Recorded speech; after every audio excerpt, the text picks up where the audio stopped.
So hello, welcome back. As you have requested, I'm going to do chemical kinetics now. So let's talk about it now. I'm going to discuss only the important points. Like it's just a summary, as I have told you in before videos also. It's the summary of the whole chapter. It will be more important for you on the competitive basis and as well as theory basis also.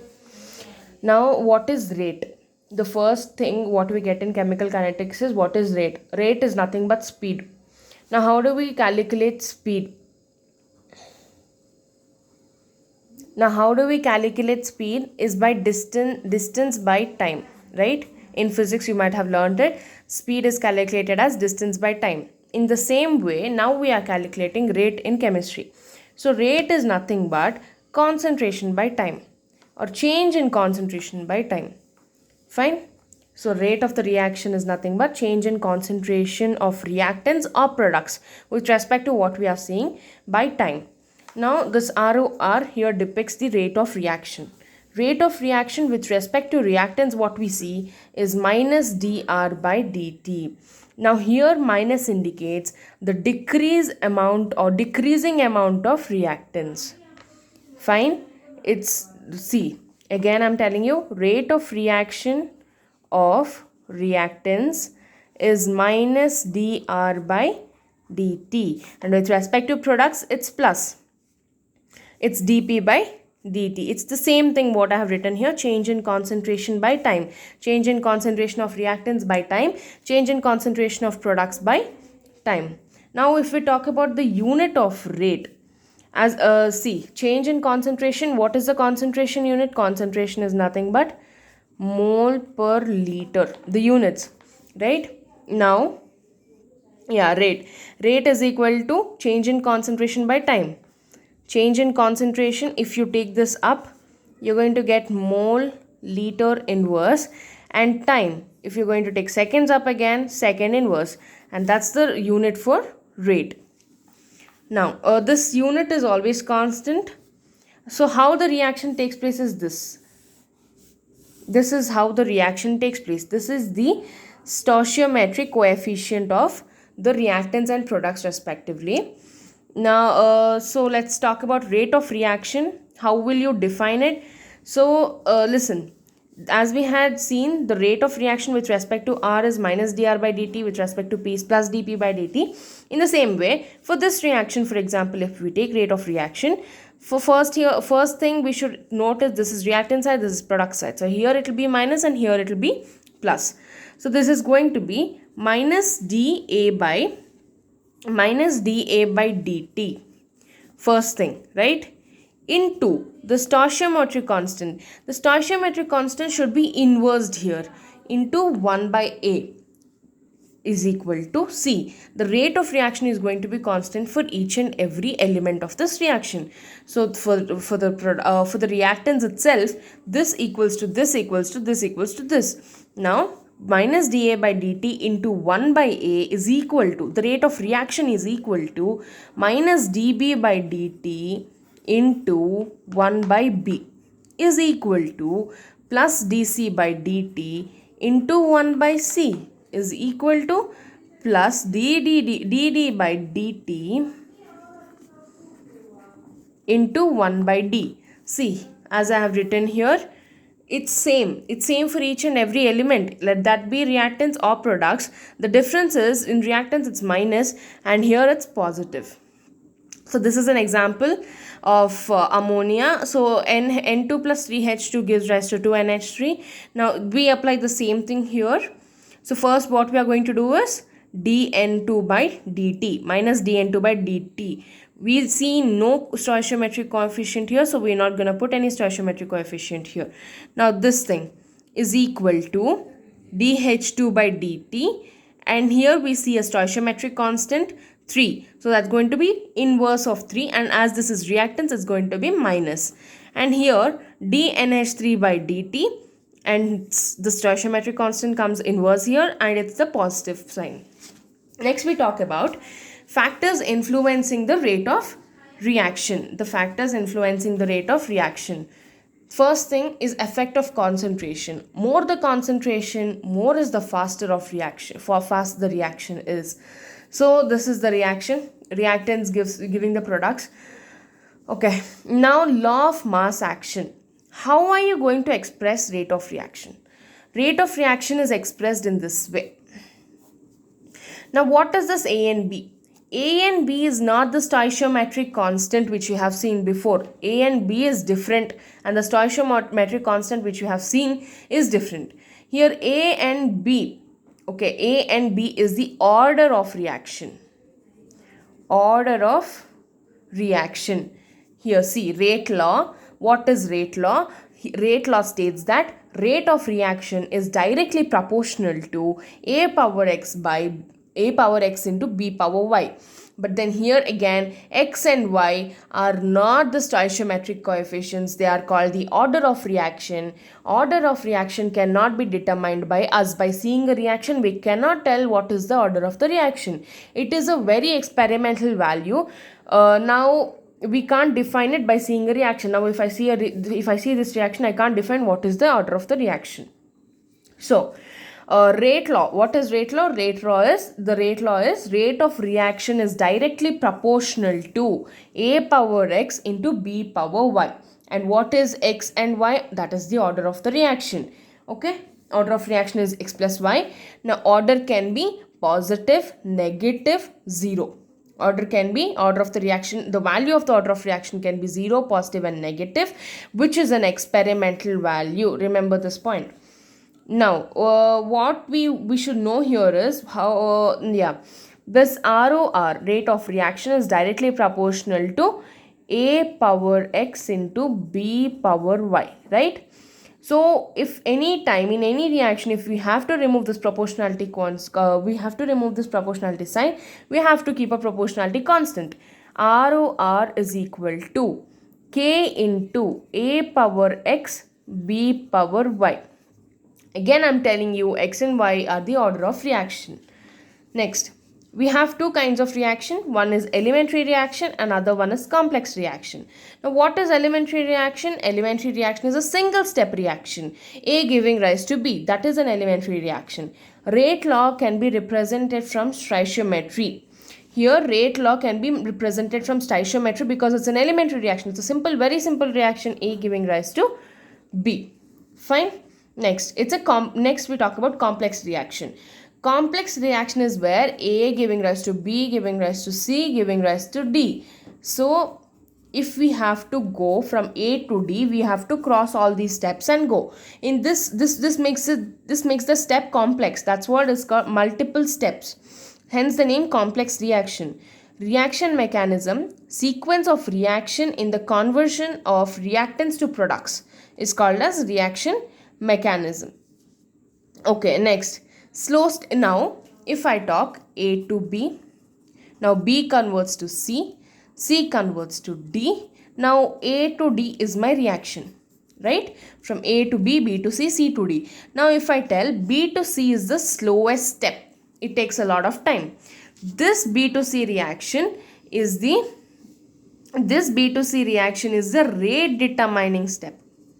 Rate determining step. Fine.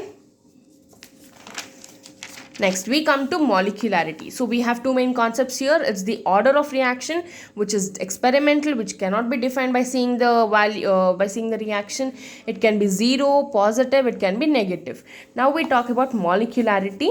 The number of atoms or molecules, ions, taking part in the slow step of reaction mechanism. As we have seen here before, this is the slow step of the complex reaction, that is the rate determining step.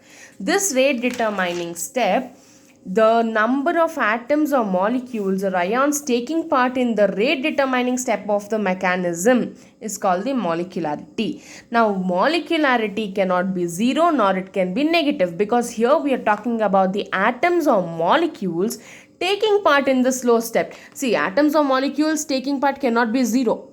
If it is 0, then it should not be there. The step should not be there. It cannot be negative also. So, order of the reaction can be 0, positive, negative, but molecularity of the reaction cannot be 0 or negative. Next, we talk about a unique reaction called unimolecular reaction.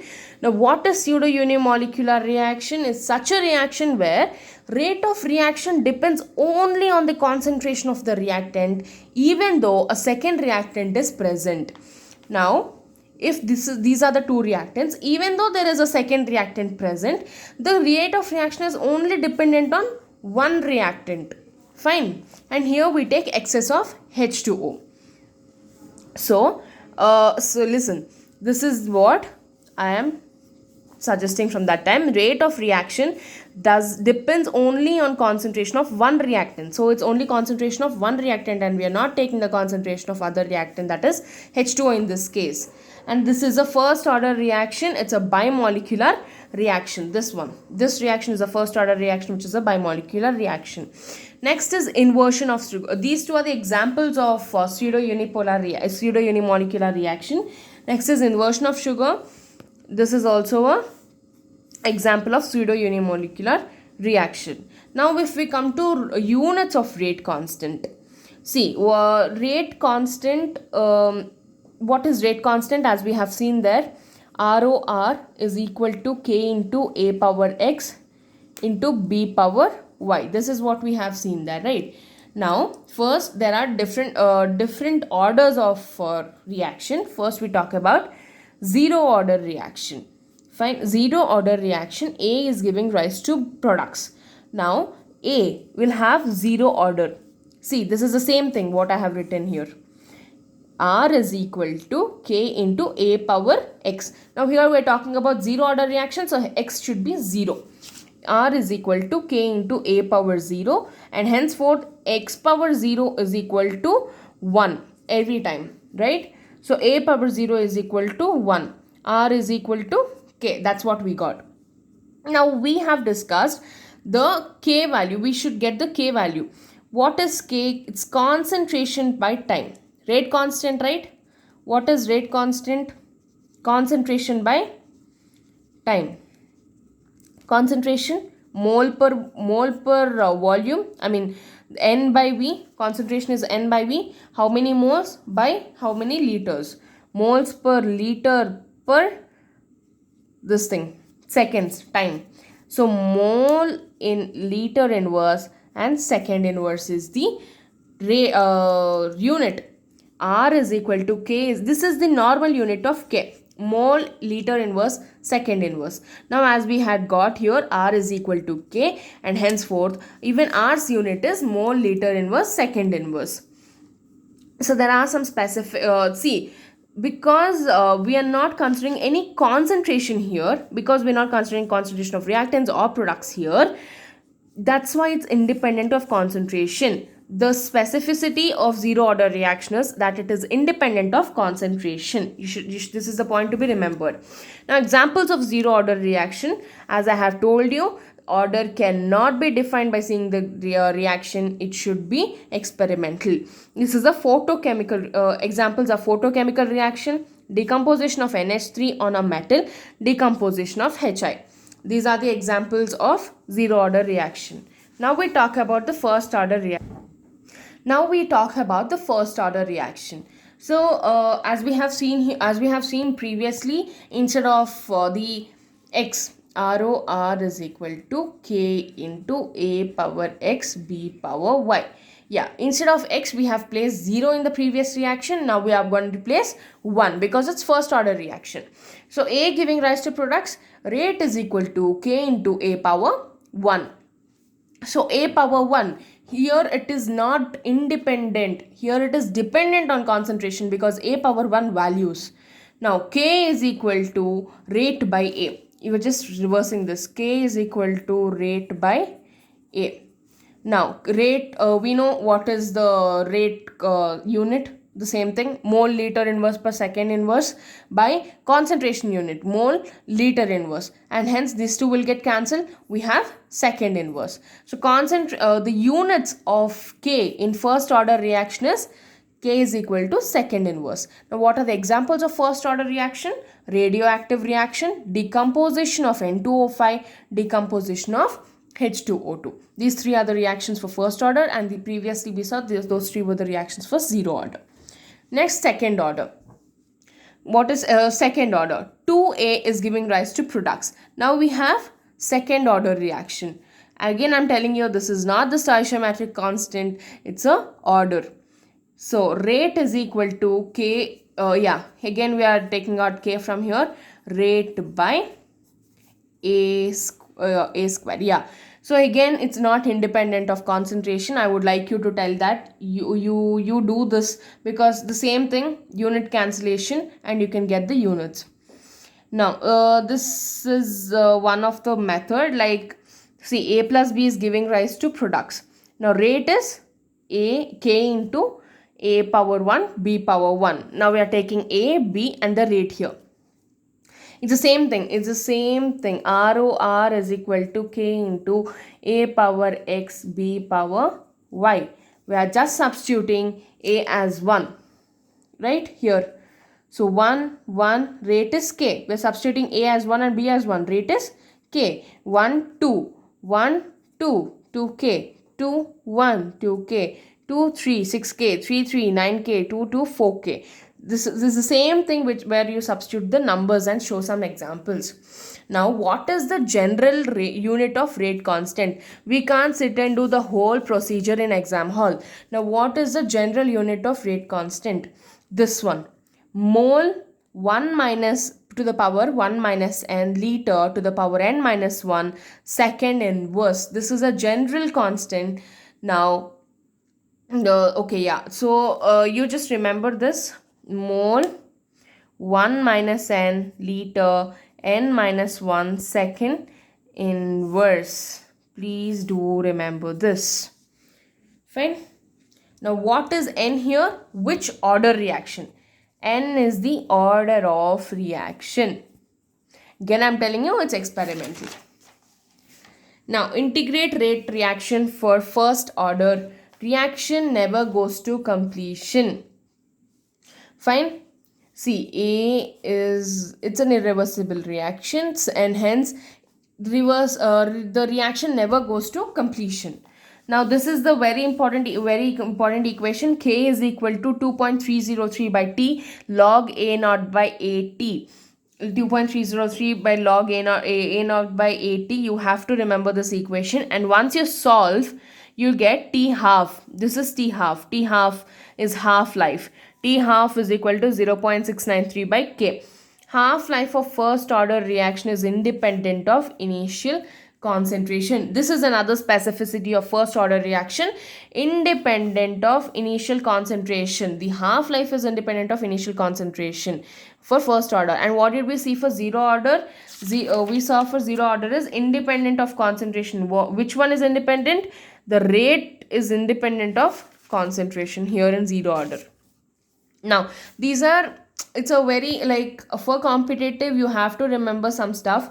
So it's actually from the nuclear physics also.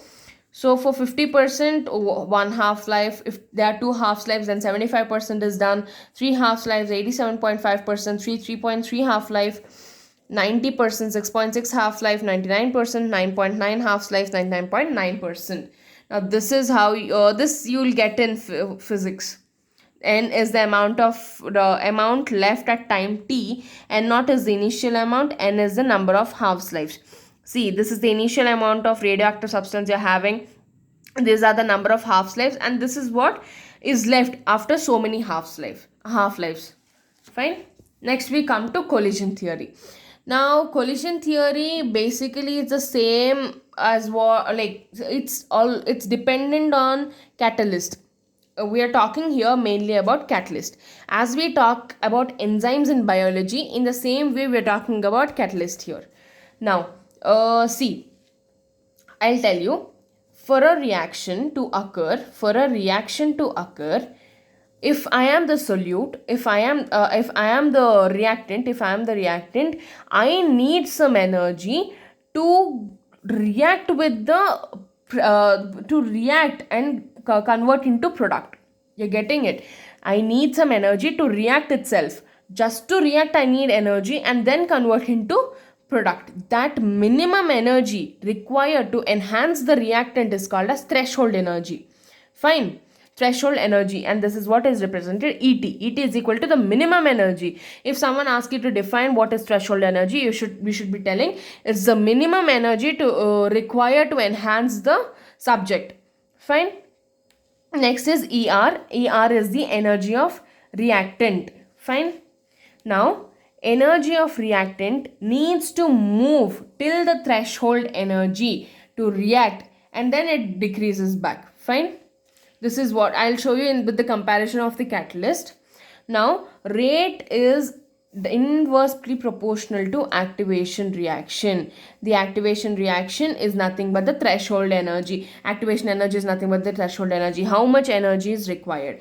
Now, if I give more energy, rate is inversely proportional to threshold energy. See, if I give, if it needs more energy, then rate will be decreasing. I can't spend so much energy, right? See, if threshold energy is more, rate is going to decrease. Fine. Next, rate is directly proportional to collision frequency. Collision frequency is represented as Z. Now, rate is directly proportional to collision frequency. What is collision frequency? The number of collisions occurring between molecules per second per volume is called as collision frequency. So, rate is directly proportional to collision frequency. Rate also depends upon the proper orientation of the molecules. There is a equation also for this. Next, effect of catalyst.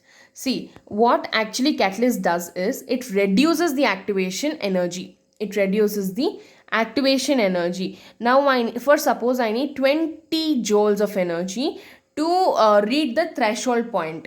Now, what catalyst does is it decreases the energy required. It might lower it to 10 joules, or it might lower it to 5 joules of energy. Then less energy, and then the reaction will be fast enough. So, the energy in the presence of catalyst, in the absence of catalyst. Energy required in the absence of catalyst is so much. Energy required in the presence of catalyst is so much. This is the difference produced when we use catalyst. Fine. Yeah, this is what I wanted to show you with respect to the catalyst. Next is effect of temperature. As temperature increases, rate of reaction increases. There is a law. For every 10 degree increase in temperature, rate will be doubled. Now, for suppose I have 20 degrees Celsius here and the rate is X. Now, 20 degree, it goes to 30 degree. This becomes doubled, 2x. It becomes doubled.